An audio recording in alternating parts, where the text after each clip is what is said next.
बाबा, अष्टदेव में कितने विदेशी हैं? अष्टदेव में कितने विदेशी हैं? अष्टदेव में विदेशी होते हैं? विदेशी आत्मा जो होंगे अष्टदेव में विदेशी होते हैं? अष्टदेव तो जन्म जन्मांतर के 83 जन्म के सहयोगी होते हैं बाप के। वो तो पक्के सूर्यवंशी हैं, उनमें विदेशी कहां से आ गए? हाँ, माया किसी को छोड़ती नहीं है। क्या? माया किसी को नहीं छोड़ती।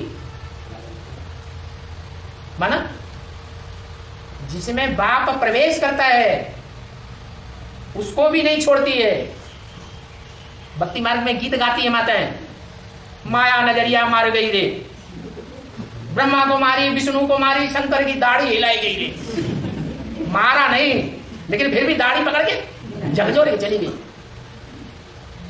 इसका मतलब यह हुआ कि एक ही आत्मा अंत में अनिश्चित निश्चय बुद्धि बन करके रहती है। बाकी अष्टदेवों में से जो 7 हैं उनको भी माया मार लेती। मायावी धर्मों में कन्वर्ट हो जाते हैं अंतिम जन्म में। उनके ऊपर भी थोड़ा ना थोड़ा माया का लेस चढ़ जाता है।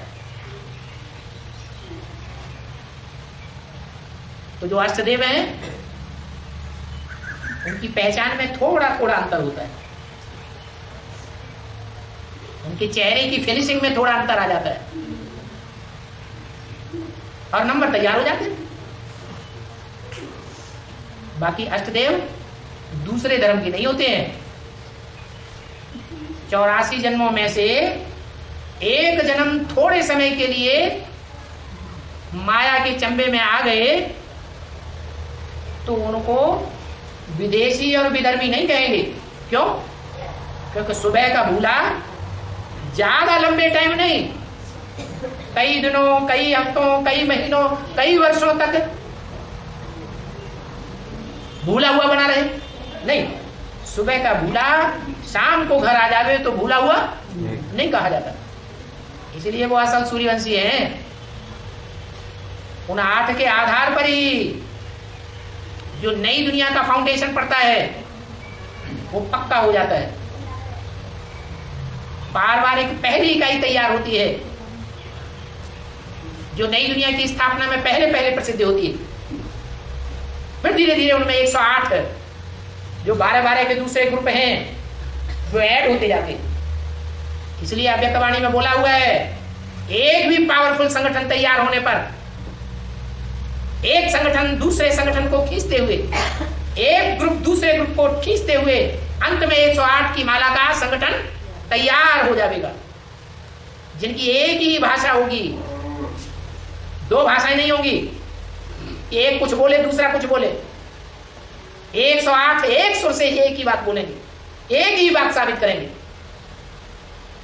एक का ही ज्ञान कान से सुनेंगे, एक ही बातें दूसरों को सुनावेंगे, एक ही उनकी दृष्टि में बसा हुआ होगा, दूसरा कोई बसा हुआ नहीं होगा। एक ही कुल के होंगे, एक ही राज्य के होंगे, एक ही राजाई को मानने वाले होंगे, कायदे कानून को मानने वाले होंगे।